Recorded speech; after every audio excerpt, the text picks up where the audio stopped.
My name is Sarah Miller. I'm 32 years old, and I'll never forget the acrid taste of betrayal that morning, the one that finally ignited a firestorm within me. It was March 15th, a date seared into my memory.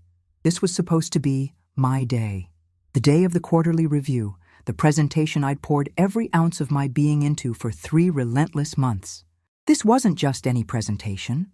It was the culmination of a year-long research project, a strategic overhaul I'd conceived that promised to revolutionize our outdated client acquisition process, potentially boosting our revenue by a conservative estimate of 30% in the first year alone. It was my ticket, I believed, to finally break through the glass ceiling that seemed firmly in place for women at Sterling and Finch, maybe even land that senior analyst position that had been dangled in front of me for far too long. Instead, precisely 58 minutes before I was due to walk into that sterile, intimidating boardroom, an email landed in my inbox with the thud of a guillotine blade. The subject line was characteristically curt, almost an afterthought from my boss, Mr. Henderson. Urgent budget adjustment.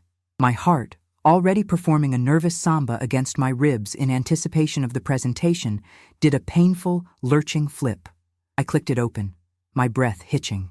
It was from Henderson, all right. His emails always had a certain dismissive efficiency. "Sarah," it began. No, "Good morning?" No, "Good luck with the big presentation today?" Nothing. Just my name, like a summons. "I need you to cut your project budget, the Phoenix Initiative, as you call it, by 20%, effective immediately. Mark's workstation finally gave up the ghost this morning, and we urgently need to procure him a top-of-the-line replacement, fully loaded. He needs it for the Q3 projections." Mark. Of course, it was for Mark, Henderson's undisputed golden boy, the one who could do no wrong, even when he was demonstrably doing very little right. The email continued. "Submit the revised figures, reflecting this cut, to accounting by noon. And Sarah," this was the part that truly twisted the knife, "be grateful you still have a budget to work with at all after this quarter's initial projections. Some departments aren't so lucky." Be grateful. Those 2 words. They reverberated in the sudden, ringing silence of my small cubicle, louder than the frantic, desperate beat of my own heart. Grateful?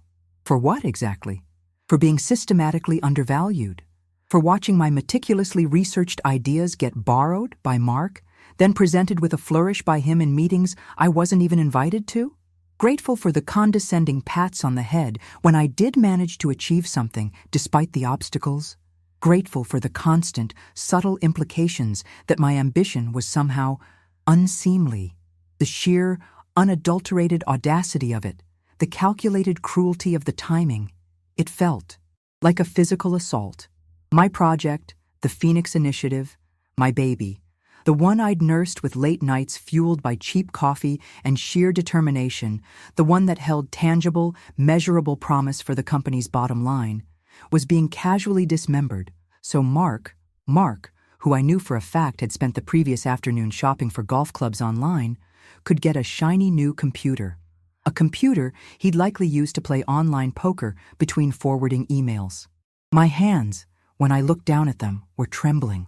The presentation slides, so carefully crafted, so visually compelling, so packed with irrefutable data, suddenly seemed to shimmer and blur, mocking me from the screen. All those evenings I'd stayed late, eating takeout at my desk. The weekends I'd declined social invitations. The sheer mental, emotional, and physical energy I'd poured into this. For this? To be told, less than an hour before I was supposed to unveil my magnum opus, that my work, my contribution, was less important than Mark's ability to efficiently browse for sports equipment? It wasn't just about the 20% budget cut, though that alone was a significant blow that would cripple key aspects of the rollout. It was the crushing weight of the disrespect, the unambiguous message that I, Sarah Miller, was a second-tier employee, my effort secondary, my value negotiable. This wasn't an isolated incident. It was the crescendo in a symphony of slights. Like the time my detailed market analysis was attributed to the team when Mark had barely glanced at it, or when my proposal for a new efficiency software was dismissed as too ambitious, only for a similar, less developed idea from Mark to be greenlit a month later. Or the endless, Can you just grab us some coffees, Sarah? In meetings where I was the most qualified person in the room to discuss the actual agenda. Have you ever been in that position where you're constantly fighting for visibility, for basic respect, in a place that's supposed to value your skills? It's exhausting, isn't it? Share your own experiences in the comments below. I truly believe that by sharing our stories, we empower each other. And hey, if you want to see how I navigated this particular minefield, make sure you subscribe to the channel. I remember staring at my own pale, strained reflection in the dark monitor screen. My eyes were too bright, a dangerous glint in them. My jaw was clenched so tight it ached. For a fleeting, desperate moment, I fantasized about just walking out, slamming my resignation letter on Henderson's polished mahogany desk, packing my few personal belongings, and never looking back. Let them see how well Mark handled the Phoenix Initiative without its architect. But then, as the initial wave of despair and rage began to recede, something else, something cold and hard and sharp, began to crystallize in its place. A steely resolve. They thought they could break me with this. They thought I'd whimper or plead or simply accept my diminished place, be grateful for whatever scraps they deigned to throw my way. They had underestimated me. They always had. They saw a quiet, diligent worker bee. They didn't see the queen silently building her hive, gathering her strength. That email, that arrogant, dismissive, utterly contemptuous email, wasn't just an insult, it was a catalyst. Mr. Henderson, Mark, and the whole smug, self-satisfied hierarchy at Sterling and Finch had just made a colossal mistake. They thought they were putting me in my place. They had no earthly idea I was about to redefine it on my own terms. This presentation wasn't going to be the humiliating end they envisioned for my project. Oh no. It was going to be the very loud, very public beginning of their overdue education. My journey at Sterling and Finch hadn't always been this toxic. Or maybe it had, and I was just too naive, too eager to please, too determined to prove myself in the beginning to see it clearly. I joined 5 years ago, fresh out of my MBA program, brimming with ideas, with a genuine passion for financial strategy.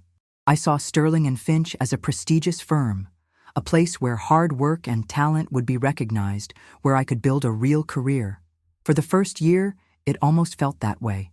I kept my head down, absorbed everything, consistently exceeded expectations on the smaller projects I was assigned. My performance reviews were glowing. I felt like I was on the right track. Then Mark arrived. He was hired about a year after me into a similar analyst role, despite having less experience and, frankly, a far less impressive resume. But Mark had something I didn't, an easy charm that Henderson seemed to find irresistible, a shared alma mater with 2 of the senior partners, and an uncanny ability to be in the right place at the right time. Usually Henderson's office, laughing a little too loudly at his jokes. The shift was subtle at first. Mark would be invited to client meetings I'd done the groundwork for, just to observe, Henderson would say. Then Mark started observing in internal strategy sessions, ones where my input had previously been sought. Soon, observing turned into contributing, often by rephrasing ideas I'd voiced in team huddles the day before, presenting them as his own brilliant insights. And Henderson would beam, "Excellent point, Mark. Glad someone's thinking outside the box." My stomach would clench every time. I'd try to speak up, to gently assert my original authorship. "Yes, Mark, that builds on what I was mentioning yesterday about." But Henderson would usually cut me off with a wave of his hand. "Yes, teamwork. That's the spirit." It wasn't teamwork. It was intellectual theft, gift-wrapped, and handed to the chosen one. The Phoenix Initiative itself was born out of my frustration with our stagnating client acquisition numbers, a problem everyone acknowledged, but no one was effectively tackling. I spent 6 months of my own time, evenings and weekends, researching, developing the framework, building the financial models. When I first pitched the initial concept to Henderson, he seemed lukewarm.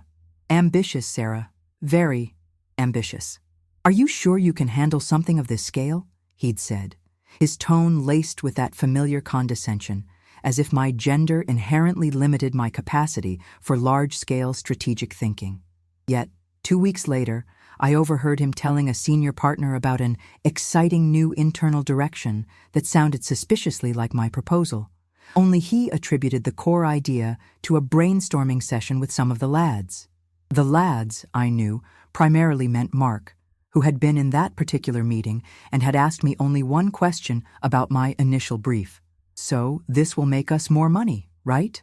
When I finally got approval to develop the Phoenix Initiative, it came with a shoestring budget and Henderson's constant skeptical oversight. Every request for resources was a battle. Every milestone achieved was met not with praise, but with a cautious, "Well, let's see if you can maintain this." Meanwhile, Mark was given carte blanche on a far less critical project, redesigning the company's internal newsletter, if you can believe it, complete with a generous budget and weekly celebratory check-ins with Henderson. He'd stroll by my cubicle, latte in hand, and say things like, "Burning the midnight oil again, Sarah? Don't work too hard, you'll get wrinkles." It was the casual, smirking delivery that made my blood boil. He knew he was favored. He reveled in it. There were countless other incidents. The time I prepared a comprehensive risk assessment for a potential merger, only to have Henderson ask Mark to give it a once-over and then present Mark's superficial summary, essentially my key points bullet-pointed, to the board as Mark's astute analysis. I remember sitting in the back of that boardroom, uninvited but having managed to get access to the presentation deck beforehand, feeling a hot wave of humiliation wash over me as Mark confidently read my words, my conclusions, occasionally stumbling over terminology he clearly didn't understand. Henderson just smiled indulgently. Or the performance review, where Henderson told me I needed to be less aggressive in my communication style, that my directness could be intimidating to some of my male colleagues. This was the same month Mark had yelled at an intern so loudly that people on the other side of the floor heard it, an incident Henderson dismissed as Mark just being passionate. The double standards were so blatant, so insulting. And the coffee. Oh, the damn coffee. It sounds like such a small thing, but it was emblematic of how they saw me. We'd be in a meeting with external clients, important stakeholders. I'd be the one who knew the project details inside out, the one with the answers. And inevitably, Henderson would turn to me, mid-discussion, and say, "Sarah, be a dear and see if everyone wants a top-up, will you?"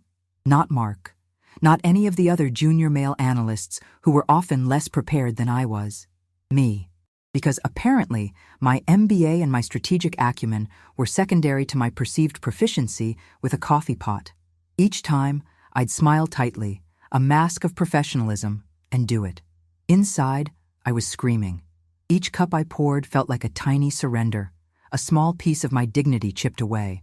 The constant undermining, the stolen credit, the subtle and not-so-subtle sexism. It created an environment where I felt perpetually on edge, always having to prove myself tenfold just to be considered half as good. My confidence, once robust, began to erode. I started second-guessing myself, wondering if I was being too sensitive, if I was imagining the slights. Gaslighting is a powerful tool in a toxic workplace. They make you doubt your own reality. I'd go home exhausted, not just from the workload, but from the constant emotional labor of navigating that hostile environment, of trying to stay positive, of fighting to keep my ambition alive when everything around me seemed designed to extinguish it. That email, the one about Mark's new computer, wasn't just about a budget cut. It was the culmination of 5 years of being told in 1,000 different ways that I was less, that my contributions were disposable, that I should just be grateful for the crumbs. In that bleak landscape of Sterling and Finch, there was one, just one, unexpected beacon of light, Ms. Eleanor Vance. She was a senior vice president in the London office, a legend within the company, though someone Henderson and his ilk in our New York branch rarely interacted with directly, and often spoke of with a mixture of grudging respect and thinly veiled apprehension. Eleanor was known for her razor-sharp intellect, her no-nonsense attitude, and her almost mythical ability to turn struggling international divisions into profit powerhouses. She was also, by all accounts, a woman who had fought her own battles to get where she was, and had little patience for incompetence or office politics.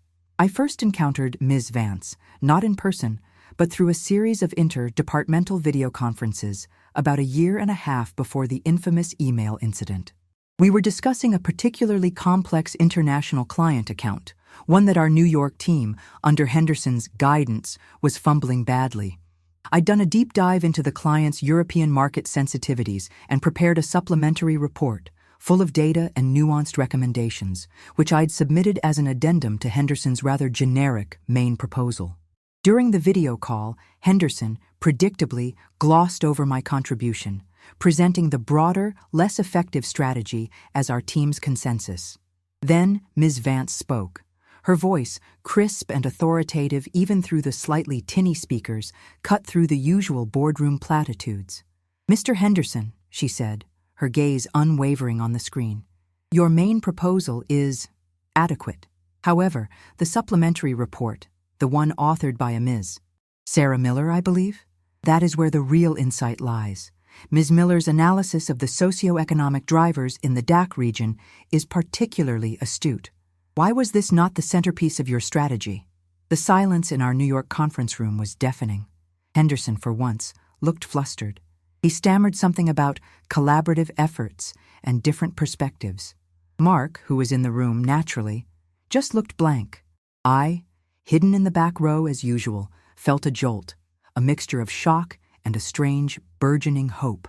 Someone important, had actually read my work, understood its value, and wasn't afraid to say so. After that call, Ms. Vance sought me out. She didn't go through Henderson. She emailed me directly. "Ms. Miller," it began, "I was impressed with your report. Your analytical skills are clearly top tier. I'd like to schedule a brief call to discuss your findings in more detail, if you're amenable." Amenable? I practically levitated out of my chair. Our call was a revelation. She didn't patronize me. She didn't talk down to me. She asked probing questions, listened intently to my answers, and treated me like a peer, a fellow professional. She saw the potential in my ideas, the rigor behind my work, things Henderson seemed congenitally blind to. Over the next year, Ms. Vance became a sort of informal, long-distance mentor. We'd have occasional video calls, usually initiated by her, to discuss market trends or specific challenges. She'd offer cryptic but insightful advice, share anecdotes from her own career, and most importantly, she'd listen. She never explicitly criticized Henderson or the culture in the New York office, but there was an understanding in her eyes, a subtle acknowledgement of the uphill battle I was likely facing. She'd say things like, "In any organization, Sarah, true talent will eventually find its own level, sometimes despite the prevailing currents, or never let anyone else define your worth. Your work speaks for itself. Make sure it's heard." She was the one who, months before the Phoenix Initiative was even a formal proposal, encouraged me to think bigger. I'd shared some of my early frustrations about our stagnant client acquisition methods with her during one of our calls. She'd listened patiently and then said, "Don't just identify the problem, Sarah. Design the solution, and design it so comprehensively, so undeniably, that they have no choice but to take notice." That sentence became my mantra as I developed the Phoenix Initiative. Knowing that someone of her caliber, someone so respected and so removed from the petty politics of my immediate environment, saw value in me, it was like a shield. It helped me weather the daily slights, the stolen credit, the condescension. It reminded me that my abilities were real, that my perceptions weren't just me being sensitive. Henderson might be my direct boss, the gatekeeper of my immediate career progression. But Eleanor Vance's quiet, consistent validation was a lifeline. She never overtly interfered with Henderson's management. That wasn't her style. But her belief in me, even from afar, planted a seed of resilience that Henderson's dismissiveness couldn't entirely uproot. She was the one person in the entire Sterling and Finch ecosystem who made me feel seen, truly seen, for my capabilities, not for my coffee-making skills or my gender. And that, in the toxic swamp I was navigating, made all the difference. That demeaning email from Henderson, the one demanding I gut my project for Mark's new computer, it was meant to be a final, crushing blow. But instead, it was like a faulty detonator that, rather than destroying its target, merely exposed the much larger, far more potent device I had been quietly assembling. While Henderson and Mark were busy with their games of favoritism and myopic self-interest, I had been playing a much longer, much more strategic game. My silent rise wasn't just about the Phoenix Initiative, as crucial as that was. It was about meticulously building an escape hatch, a fortress, and a weapon, all at once. For the past 2 years, ever since Ms. Vance had first recognized my work, I'd been doing more than just my assigned tasks at Sterling and Finch. I knew, deep down, that my future there, under Henderson's regime, was limited. So I started diversifying my skill set, expanding my network, and most importantly, exploring opportunities outside the suffocating confines of the New York office. My evenings and weekends, which Henderson probably assumed were spent moping or, at best, toiling away on his undervalued assignments, were actually a hive of activity. I enrolled in advanced online courses in data science and fintech, areas where I saw massive growth potential and where my analytical skills could truly shine.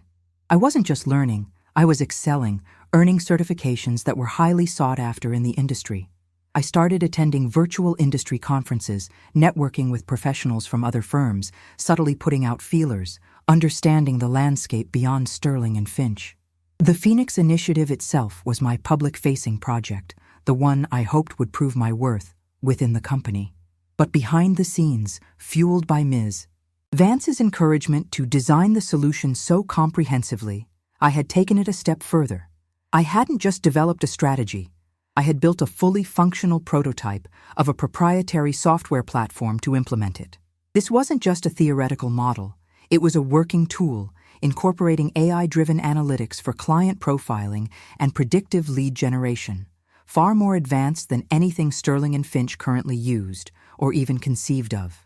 I coded large parts of it myself, late into the night, fueled by coffee and a burning desire to create something undeniably powerful, something that was entirely mine.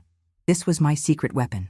Only a handful of lines of code for this prototype were on the company servers. The core architecture, the real innovation, lived on my personal encrypted drives. And then there was Ms. Vance. Our conversations had evolved.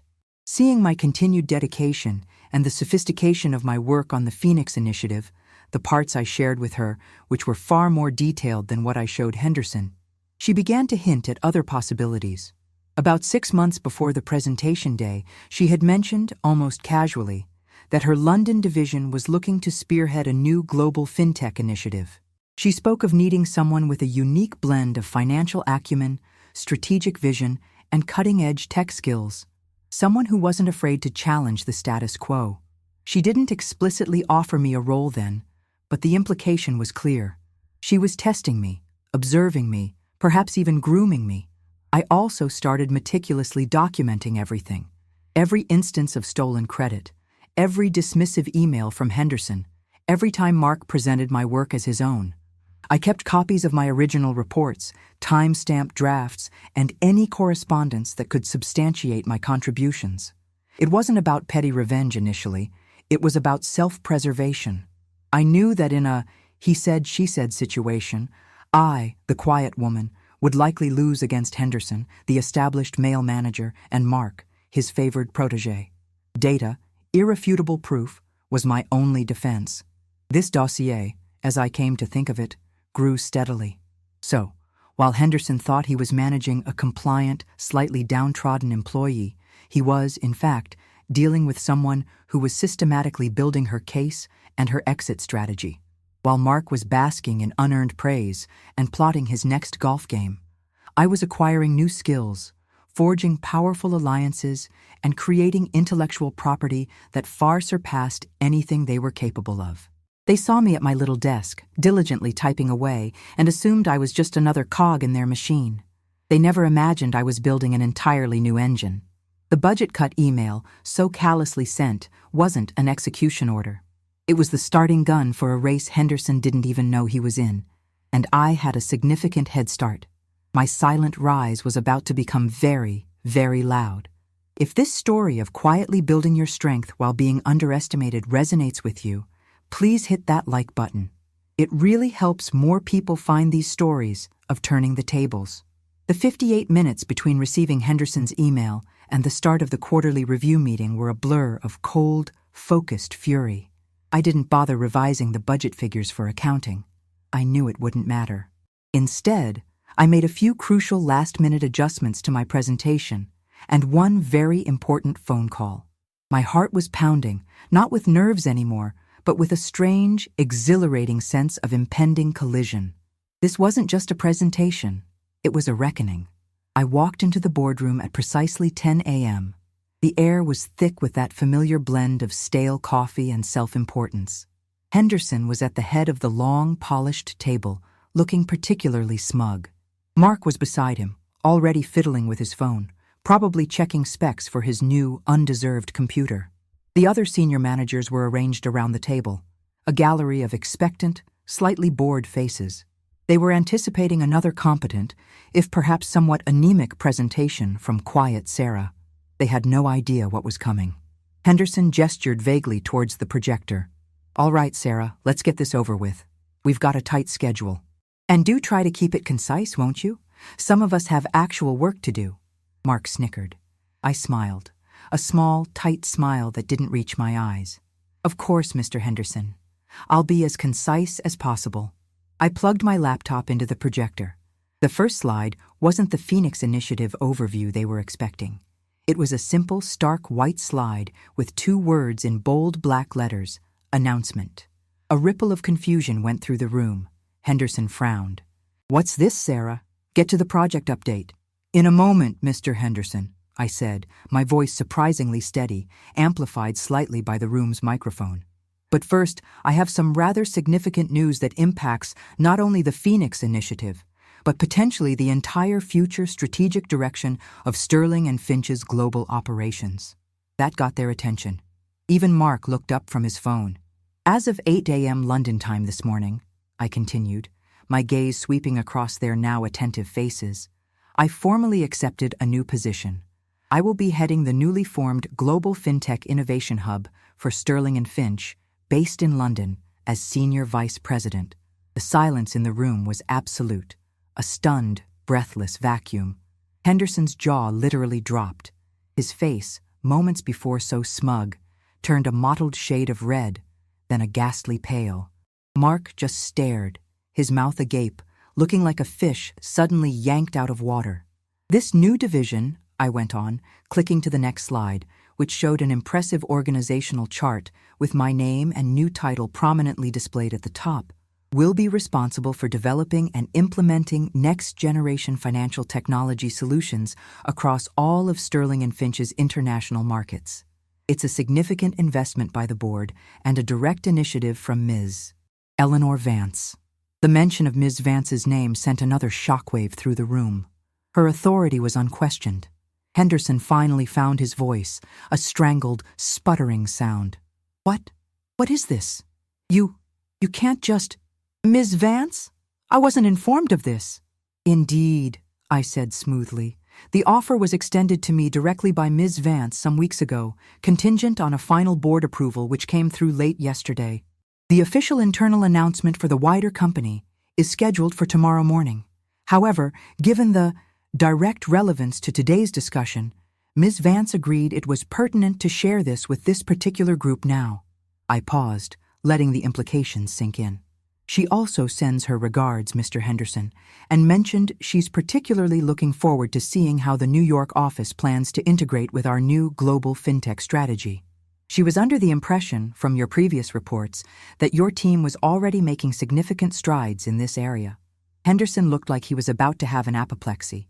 He knew, and I knew he knew, that his reports on technological advancement were largely fluff, heavily reliant on the very project he'd just tried to sabotage. "Now, about the Phoenix Initiative," I said, clicking to the next slide, which showed the original ungutted budget and projected ROI. Given my new role and the strategic importance Ms. Vance and the board place on innovative data-driven client acquisition, which is the core of the Phoenix Initiative, I've been authorized to not only restore the original budget, but to increase it by a further 50% to accelerate its development and global rollout. The Phoenix Initiative, you see, will now serve as the foundational pilot program for the new Global FinTech Hub. Mark made a small choking sound. His face was ashen. The shiny new computer was clearly the last thing on his mind. Furthermore, I continued, my voice calm but carrying an undeniable edge of triumph, the proprietary software platform I've personally developed to power the Phoenix Initiative, a platform far more advanced than anything Sterling and Finch currently possesses, will become a core asset of the new hub. All intellectual property rights for this platform, of course, remain with me, licensed to Sterling and Finch under very specific terms negotiated as part of my new contract. I let that sink in. The software they didn't even know existed, the one I built in secret, was now a critical company asset, and I controlled it. I then clicked to a slide detailing the key features of the software, showcasing its AI capabilities and projected efficiency gains. The room was silent, save for the occasional sharp intake of breath. The managers, who minutes ago looked bored, were now leaning forward, their eyes wide. They were finally seeing the true scope and value of what I had created. As for the urgent need for a new computer in this department, Mr. Henderson, I said, turning to him directly, my gaze unwavering. Perhaps the funds for that can be reallocated from the internal newsletter redesign budget. I'm sure Mark can make do with a standard model. After all, I added, a hint of ice in my tone, we all need to be grateful for the budgets we have, don't we? Henderson's face was a mask of disbelief and dawning horror. He opened his mouth, then closed it again, speechless. The arrogance had completely drained from him, replaced by a look of utter, public humiliation. Mark looked like he wanted the floor to swallow him whole. He couldn't meet my eyes. He just stared down at the polished table, his knuckles white. I took a breath. So, any questions about the Phoenix Initiative or its new, significantly expanded global strategic importance? I looked around the room. No one spoke. They were too stunned. The power dynamic in that room had not just shifted, it had been utterly and irrevocably overturned. The quiet, underestimated woman they dismissed and demeaned was now one of the most powerful people in their global structure, and she held the keys to their technological future. The satisfaction was a warm, spreading glow, more potent than any caffeine. It was the taste of long overdue justice. The silence that followed my final question in that boardroom wasn't just stunned, it was heavy, pregnant with the unspoken acknowledgments of a seismic shift.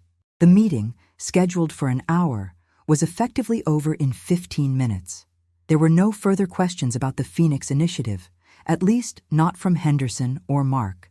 The other managers, however, started to murmur amongst themselves, their expressions a mixture of awe and dawning calculation as they began to process the implications of my new role and the power of the FinTech hub. As people began to file out, still reeling, Henderson, looking like a deflated balloon, approached me. His usual bluster was gone, replaced by a nervous, almost pleading expression. "Sarah," he began, his voice hoarse. "Look, perhaps we misjudged things. This is quite a development. Congratulations, of course. Truly." He even attempted a weak smile. "About that email this morning. A misunderstanding. Departmental pressures, you know. No hard feelings, I hope." I looked him straight in the eye, my expression unreadable. "Mr. Henderson," I said, my voice cool and even. "My feelings regarding that email and numerous other incidents over the past 5 years are quite clear, I believe. And they are, frankly, irrelevant to the new professional dynamic between the global FinTech hub and the New York office. We will, of course, be expecting full cooperation and timely deliverables from your department as we roll out the Phoenix Initiative globally. Ms. Vance will be monitoring progress closely." I didn't offer an olive branch. I didn't accept his flimsy, self-serving apology. I simply stated the new reality. He visibly deflated further. The message was clear. The old days of him calling the shots, of me being at his beck and call, were over. Mark, on the other hand, couldn't even bring himself to approach me. He practically scurried out of the room, avoiding eye contact with everyone. I later heard through the office grapevine that he spent the rest of the day in a state of near panic, alternating between frantically trying to understand what a fintech hub actually was and complaining to anyone who would listen that his career was being unfairly impacted by office politics he wasn't even involved in. The irony was almost comical. The next few weeks were a whirlwind. I officially transitioned out of the New York office, though my new role required me to interface with them regularly regarding the Phoenix Initiative. The dynamic was entirely different. Suddenly, my emails were answered promptly. My requests were prioritized. Henderson, when we had to interact, was a picture of strained deference. He even started offering me coffee, which I politely declined every single time. The Sarah B. Adair days were definitively over. My new office in London was a world away, not just geographically, but culturally. Ms. Vance had cultivated a team based on merit, respect, and innovation. My ideas weren't just heard. They were actively sought, debated rigorously, and implemented with enthusiasm. I was given the resources, the autonomy, and the support I had craved for so long. The Phoenix Initiative, now supercharged with proper funding and institutional backing, began to show incredible early results, exceeding even my own optimistic projections. One afternoon, about a month after my move, I received an email from Mark. It was a rambling, sycophantic message, full of praise for my vision and leadership, and subtly hinting that perhaps there might be a role for someone with his unique client-facing skills in my new global team. He even attached his resume. I read it, a small, wry smile playing on my lips. I didn't reply directly. Instead, I forwarded it to Henderson with a one-line note. Mr. Henderson, for your information. Perhaps Mark's talents could be better utilized supporting the domestic rollout of the Phoenix Initiative under your direct supervision. I knew Henderson would understand the subtext. Mark was his problem now, and I was making it clear I wouldn't be bailing him out, nor would I allow Mark to ride my coattails to London. The power had shifted. I wasn't just surviving anymore, I was thriving. I was setting the agenda. I was defining my own terms. The false apologies, the sudden attempts at ingratiation from those who had once dismissed me, they held no sway. I hadn't sought revenge in the traditional sense, but the natural consequences of their own actions, juxtaposed with my quiet, determined rise, were a far more potent form of vindication. They had tried to cut my budget and tell me to be grateful. Now, they were reporting to me, and their professional futures, in many ways, depended on my success. And I was just getting started. Looking back on that whole saga at Sterling and Finch, it's clear that the email from Henderson wasn't an ending, but a violent, necessary catalyst. It was the spark that forced me to deploy the defenses and the escape routes I had been so diligently and quietly building. For years, I had allowed their narrative, that I was competent but not exceptional, diligent but not leadership material, ambitious but perhaps too ambitious for a woman, to chip away at my self-worth. I had internalized so much of their dismissiveness, their casual sexism, their blatant favoritism. I'd worked harder, longer, smarter, hoping that eventually my merit alone would be enough. But it rarely is it? Especially not in environments where the deck is already stacked. The true turning point wasn't just the humiliation of that email. It was the realization that being grateful for scraps, for being allowed to exist in their periphery, was a form of self-betrayal. My value wasn't something to be bestowed upon me by Mr. Henderson or validated by Mark's approval. It was inherent. It was in the late nights I spent mastering new skills, in the intellectual rigor I brought to my projects, in the innovative solutions I conceived while they were busy maintaining the status quo. Ms. Vance saw it, not because she was inherently more perceptive, but because she operated outside their toxic bubble and valued actual competence over sycophancy. This journey taught me that empowerment isn't a passive state. It's an active choice, a continuous process of self-investment, boundary setting, and when necessary, strategic confrontation. It's about recognizing your worth even when those around you are determined to diminish it. It's about understanding that sometimes the only way to change the game is to build your own on your own terms and then invite them to play, or watch from the sidelines as you succeed without them. The satisfaction of that boardroom revelation wasn't just about seeing Henderson and Mark squirm, though I admit there was a certain delicious catharsis in that. It was about reclaiming my narrative, about demonstrating unequivocally that I was not the person they thought I was, or the person they had tried to make me. It was about the quiet power of preparation meeting opportunity, fueled by a righteous anger that finally found its voice. My story isn't unique. So many of us, especially women in competitive fields, have faced similar challenges: being underestimated, having our ideas stolen, being told to be less, to want less, to simply be grateful for less. The details might differ, but the underlying current of injustice is often the same. What would you have done in my situation? How have you navigated similar challenges in your own career or life? I genuinely want to hear your stories. Share them in the comments below. Let's create a space where we can learn from each other, support each other, and remind each other that we are not alone in these fights. And if my journey resonated with you, if it gave you a little bit of fire or a little bit of hope, please subscribe for more stories of turnaround and triumph. Because every time one of us reclaims our power, it makes it a little bit easier for the next person to do the same. Don't ever let anyone tell you to just be grateful for less than you deserve. Know your worth, build your strength, and when the time comes, don't be afraid to show them exactly who you are.